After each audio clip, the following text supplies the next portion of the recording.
So let's dive into the fall of Subway now to understand the long-term and short-term conflicts. How at times there is a discord or a disconnection, lack of coordination between the upper management and the tactical and operational level, or how the upper management fails to gauge the real life scenario or the ground bottom scenario as we discussed, which leads to a lack of understanding and quick adaptation to the changes in the surroundings. So this is a story of the fall of Subway. Reasons for Subway's success. Starting in 2014, Subway's sales began steadily dropping. Behind the scenes, many of the reasons for Subway's success had turned on them. Quiznos was once Subway's main competition, but tons of subchains like Jimmy John's, Firehouse, Potbelly, and Jersey Mike's. So first of all, lack of understanding the growing competition. Probably Subway's directors were so confident that they were up ahead of the game, or that they had cracked the code, that they were not able to adapt quickly to the competition because possibly they underestimated their competitors. And fast casual chains like Panera were offering seemingly fresher and healthier options. And they started stealing market share. They're competing against people who bring in fresh produce every day. A lot of Subway locations only bring in fresh produce once or twice a week. On top of that, So, of course, when you market fresh produce is one of your USP, or a term that I would like to introduce here, which I will tap into later, CSF or critical success factor. Subway failed to be the USP in this department as well. While they said that this is a failure on the tactical or the operational level as well, or the funds which are available to the tactical and operational level. So, while we say that Subway had a USP that they have fresh vegetables and products that they offer to the customers, there were other chains that we saw before which were giving them on a daily basis, whereas Subway was only giving it once a week. Therefore, even though it was fresh, it was not the most fresh in the market. fast food chains that had been around as long as Subway were coming up with healthy alternatives of their own and getting creative with new menus. Again, another USP of Subway is that healthier options was again out of the window, because the competitors who was notoriously famous for not giving healthy options also coming up with salads and other healthy options. More and more fast food chains really want to have that innovation pipeline where they're bringing something out new almost every month. Fast food places are looking for ways to bring in new customers, drive traffic, and Subway has not tried to do that in the same way other places have. So lack of innovation, lack of enough efforts to drive and retain the customers. So one thing is to persuade the customers, which Subway successfully did, but then there is continuous efforts to retain the customers, where Subway lacked. But other fast food chains weren't the only competition for Subway franchises. With Subway's franchising model making it so easy to open locations, stores inevitably started opening up around the corner from each other in lucrative markets. Take downtown Manhattan, for example. Within a 15-minute walk and less than half a square mile, there are 10 Subway locations. This is a classic example of a long-term and short-term conflict, right? Because long-term wise, Subway would love to grow its revenue, grow its profits, would like to be more and more market share owned, etc. But in the short term, they also want to run profitable stores. They also want to keep their business afloat, right? Of course, long term also they want to keep their business afloat. So therefore, short term deals which franchisees took, which were lucrative, that they kept opening up stores in almost every location so fast that they started becoming competition to each other. So in a short term greed to earn more profits, they ultimately overall lost customers, or they kept fighting with each other, which obviously became a long term loss for the company. And these locations in close proximity began cannibalizing each other's sales. The Subway franchise agreement, the contract, it says they can open anywhere. There is no protected territory. So franchisees really have no say-so in where the other franchisees are going to open. It's a problem.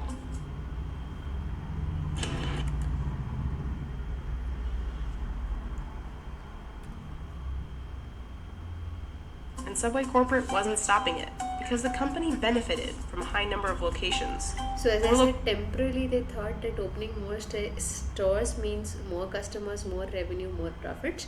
But it had a reverse effect. It drove customers away because they kept competing with each other, and led to long-term loss for the company. Locations meant more franchising fees. and high royalties to Subway corporate, which diminished the effect of falling sales from a single location.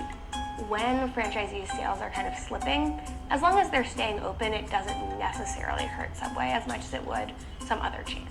If everyone's kind of like chugging along, like opening new locations, then they can kind of keep on keeping on, and it's not going to be the end of the world for the corporate office. Franchise owners, on the other hand, took the hit. In 2012, each Subway franchise generated an This is again a classic example of the upper management still doesn't care whether each franchise is suffering because of this close proximity of stores, because as long as the chain is not closed physically, they are fine with it. But at the operational level, it is each store which is getting affected because their customers are getting driven away by the store next door, right? average of $482,000 a year. 4 years later, that number had slipped to $422,000 a year. For comparison, the average annual revenue of a McDonald's franchise in 2016 was $2.6 million. And to make matters worse, Subway would lose the face of its company. In 2015, the man who had embodied Subway's Eat Fresh mission was charged with possession of child pornography and having sex with minors. Subway cut ties with Vogel, and he was sentenced to 15 and a half years in federal prison.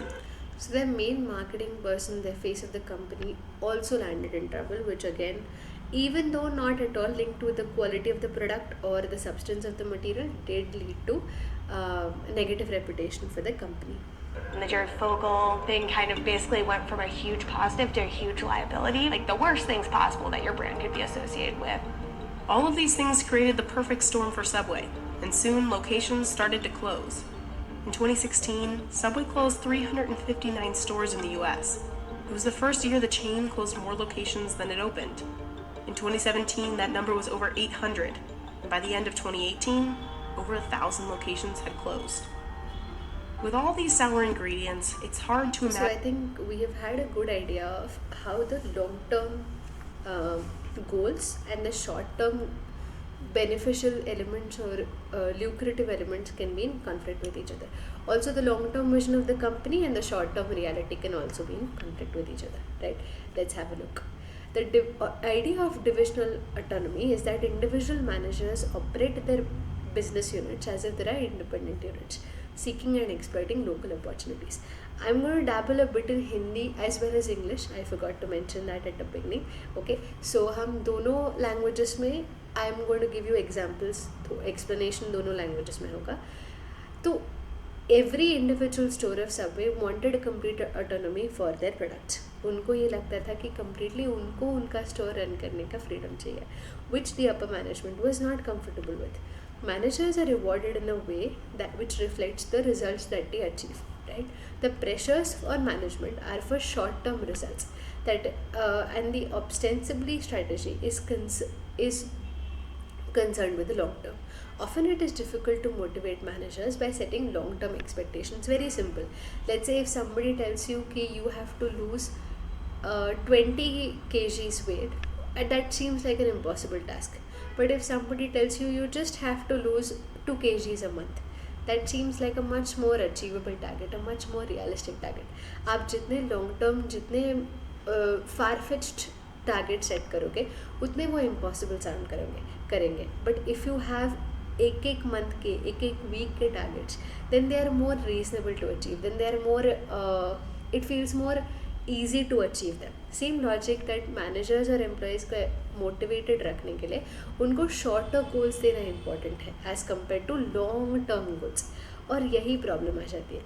Because of keeping shorter goals, at times managers tend to think about only short term vision or short term time spans. They fail to understand what is good for the long term. A classic example is कि short term में ज़्यादा stores खोलना sounded like a good idea, but long term may it provided very harmful for the company, right? Long term plans have to be set out in detail long before the period to which they apply. The rigidity of the long term plan, particularly in regard to rationing and scheduling of resources, may place the company in a position where it is unable to react to short term unforeseen opportunities. जैसे मैंने कहा कि अगर आप top management is giving very strict instructions, very rigid instructions, तो अगर ground level पे जो हो रहा है, इन रियलिटी जो हो रहा है, वो अगर आपने टाइम पर अडेप्ट नहीं किया, अगर आपने लोकल स्टोर्स को वो उतना फ्रीडम और डिसीजन मेकिंग नहीं दिया, then that can create a problem for you. जैसे in our situation we know that Subway stores could see that people are running off to other competitors, other chains, but the upper management did not change their policies in time, which led to competition ultimately taking over and loss of customers for the company. Strict adherence to a strategy can limit creativity. Operational managers may need to respond to local situations and take a quick action outside the strategy given by the upper management. We have already discussed this. Okay. The adoption of corporate strategy requires a tacit acceptance by everyone that the interests of departments, activities and individuals are subordinate to the corporate interests. ये बहुत important है. जैसे we say that the community before individual, same way employees need to understand कि the company interests are bigger than individual interests. जब ये हो सकेगा तभी we will work more for the company, तभी हम कंपनी के इंटरेस्ट के लिए काम करेंगे, not are individual interest. It is only natural that a local manager should seek personal advancement.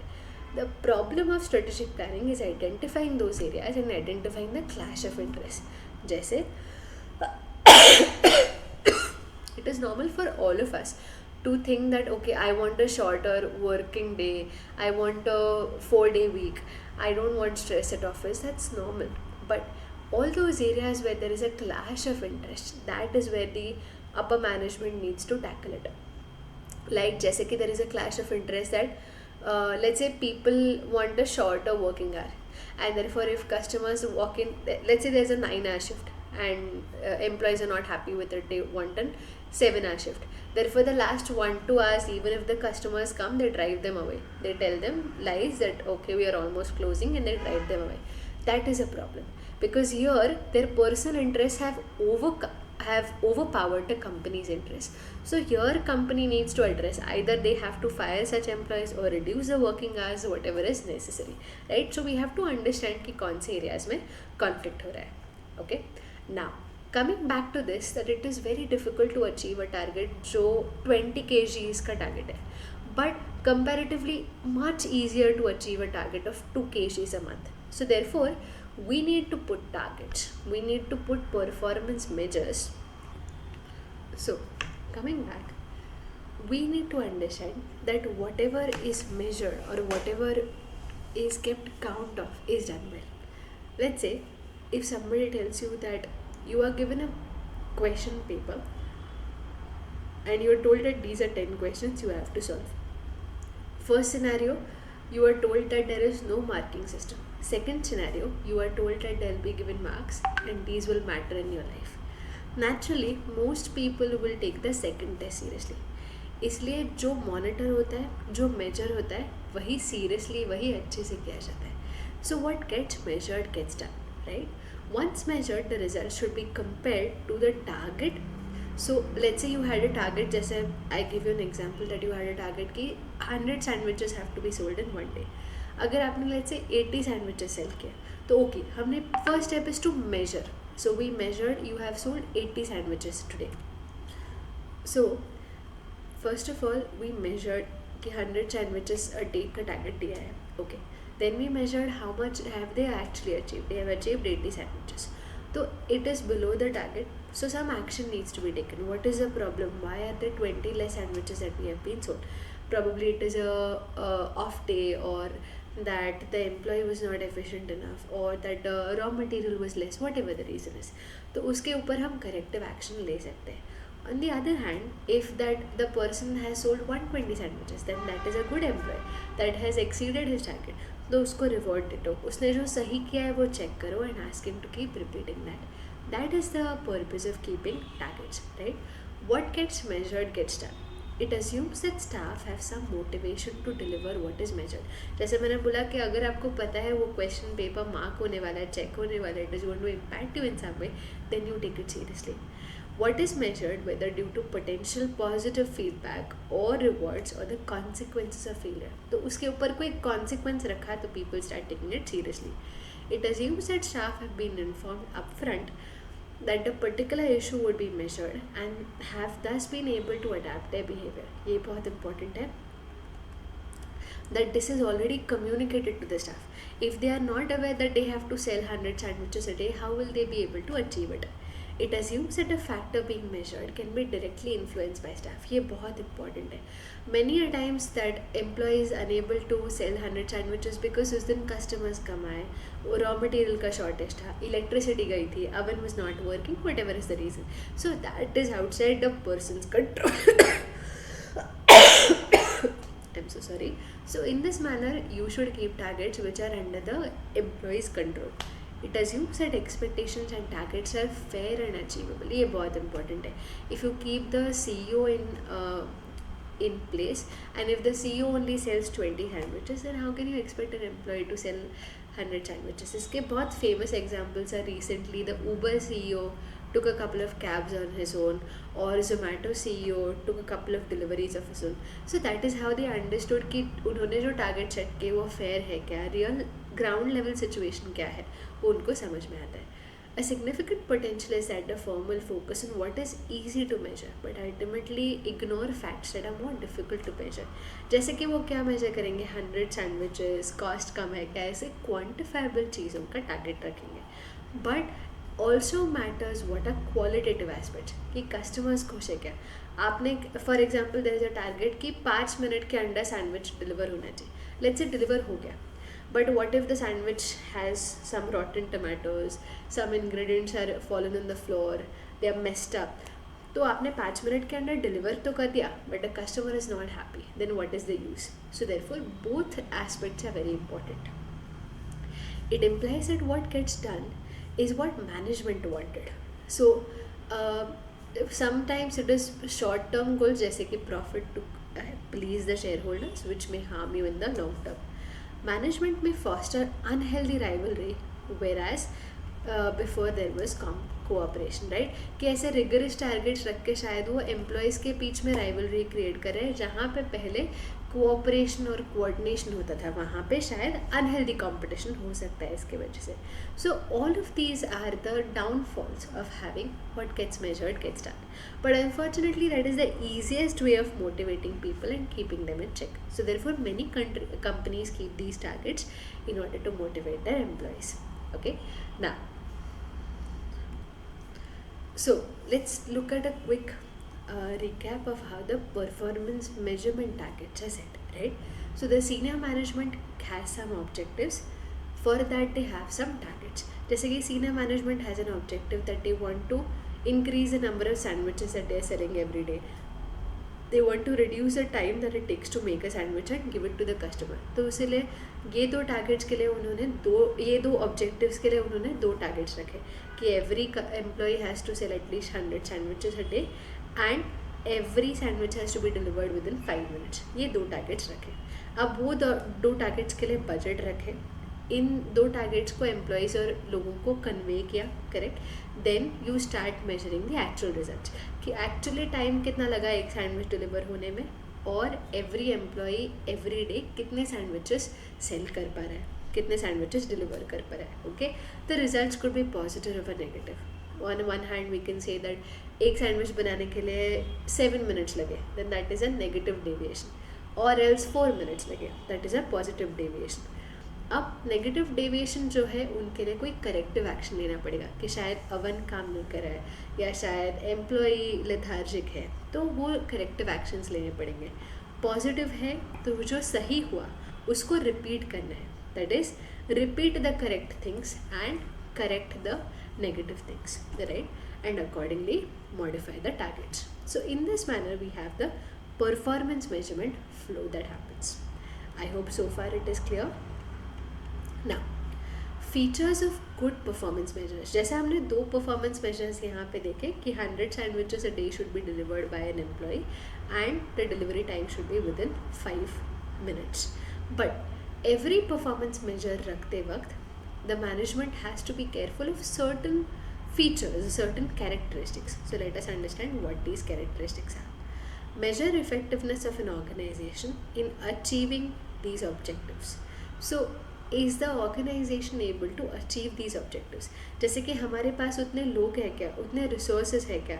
Let's say that we are keeping a delivery time of under 5 minutes. Do we have enough boards, counters, microwaves, ovens in order to facilitate this? ये equipment और resources उतने हैं क्या, वो check करो.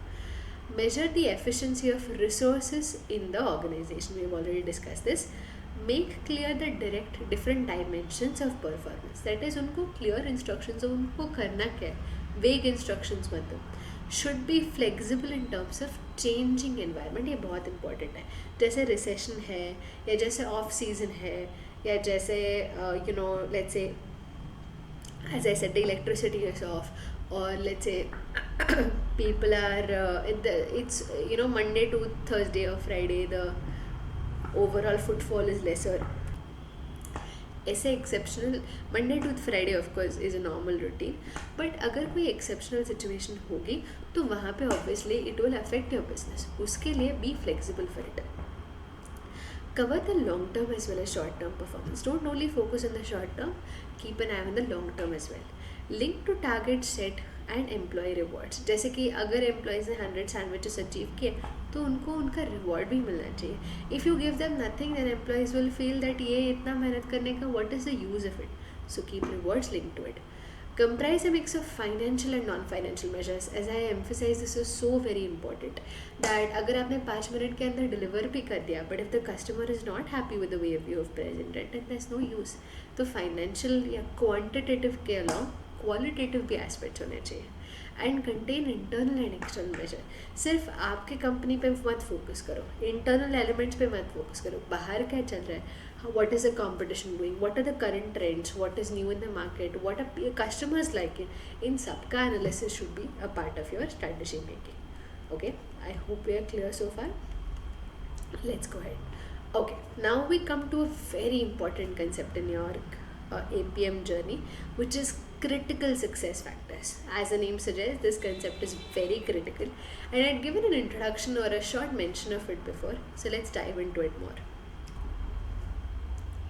So critical success factors are all the areas which have to go right for the company, because these are pivotal in order to ensure that the company succeeds or achieves its objectives. Like for example, to put a very basic understanding of it, if you buy a watch, the most basic thing that you expect from it is it should show the correct time, right? So critical success factors are the most basic primary elements that a company has that differentiates them from others and are necessary, absolutely needed for them to succeed. Now, in order to help you understand this better, I have taken a bit of a reverse approach.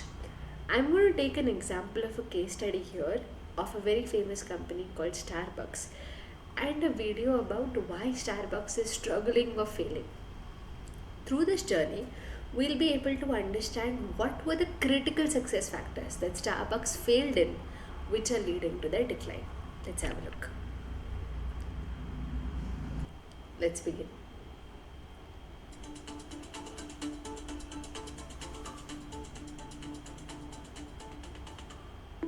Walking into the CNBC offices in Midtown Manhattan, which is one of the busiest parts of New York City. I'm about to place an order in the Starbucks app, and we're going to see how long it takes to prep a drink. The Starbucks stock price peaked in July of 2021 at over $125 per share, after having tanked with the rest of the market during the pandemic.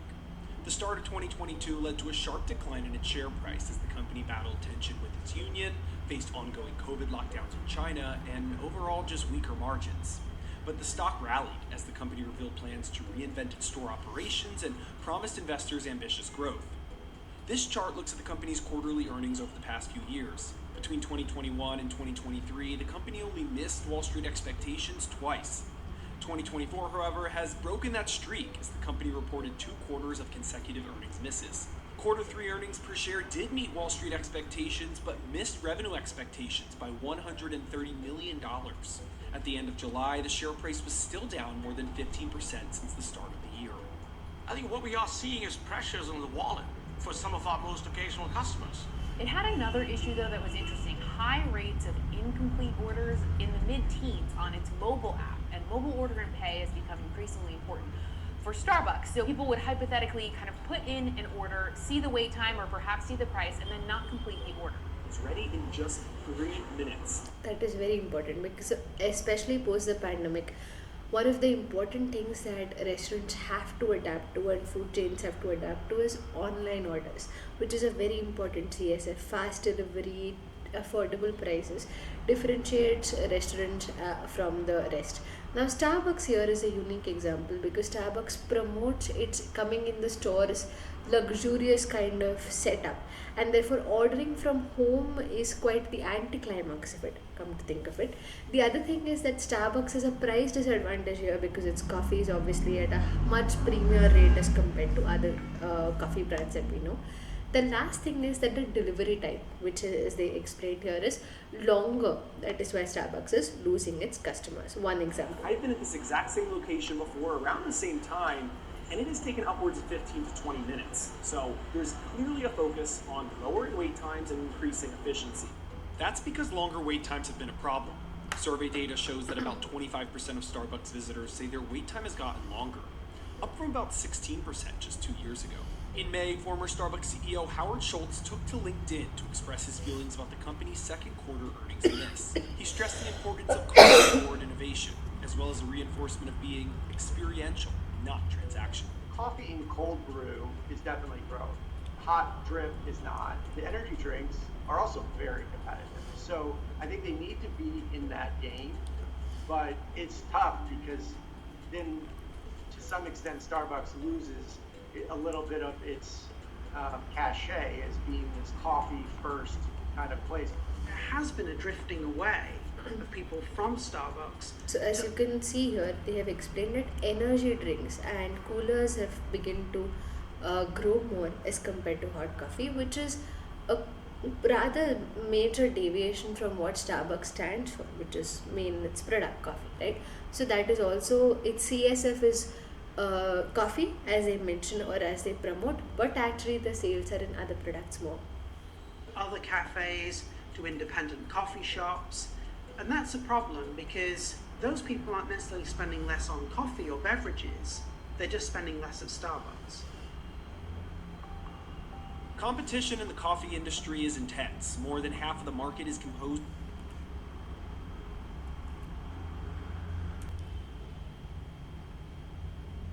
of small business shops, and it's been in the coffee industry is intense. More than half of the market is composed of small business shops, and it's only set to get worse in the coming year. On top of it, Starbucks is contending with a new set of competitors as consumers are increasingly price conscious.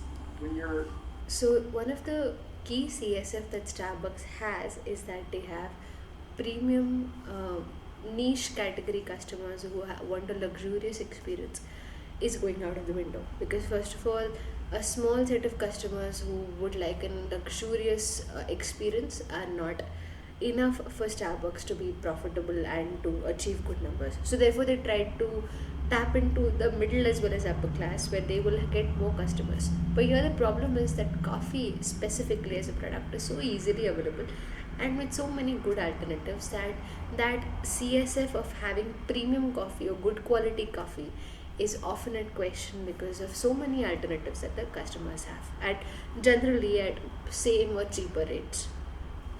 Trying to go from being a third place where people wanted to kind of hang out to being a convenience place, well then suddenly you're competing with McDonald's and convenience stores, and the uniqueness of your proposition is watered down. Starbucks is considered a quick service restaurant. Research firm Technomic pulled pricing data from a US Starbucks location over the past few years to track the increases it has seen. Take a look at the cost of a latte at Starbucks in 2020 versus 2024. It's up about 25%. Now take a look at the cost of a latte from McDonald's. It's up over 40% during the same time period. While that increase is a lot higher, it's still cheaper than Starbucks, so more attractive to a price-conscious consumer. That matters because Starbucks now has to increasingly compete as a value player. Summer 2024 saw the start of the fast food value wars, with players like McDonald's, Burger King, Wendy's, and Taco Bell bundling food and drink deals to incentivize customers. Starbucks got in on the game too, with the introduction of a discounted pairings menu. It's breakthrough for Starbucks because Starbucks has been such a a premier pricer, and the different kinds of promotion innovation is something which is very new to Starbucks. They never had to innovate on that level. But some So one of the thing why Starbucks failed is because lower innovation. As they said that they bundled food products, they came much later into the market, whereas other cafes had already thought about it. So therefore, it was no longer a fresh idea that Starbucks offered. analysts warn that it may not address the company's underlying problem head on, citing that when people are concerned about price, they're typically talking about wanting a cheaper base price, not necessarily additional free items. So far we have understood three things per se. First is the fact that Starbucks, being a premier positioning for the market, as Starbucks thought, that failed. Secondly, Starbucks could not anticipate the online orders, which was a big requirement in the market. And third is that Starbucks could not understand what the customer wants on time.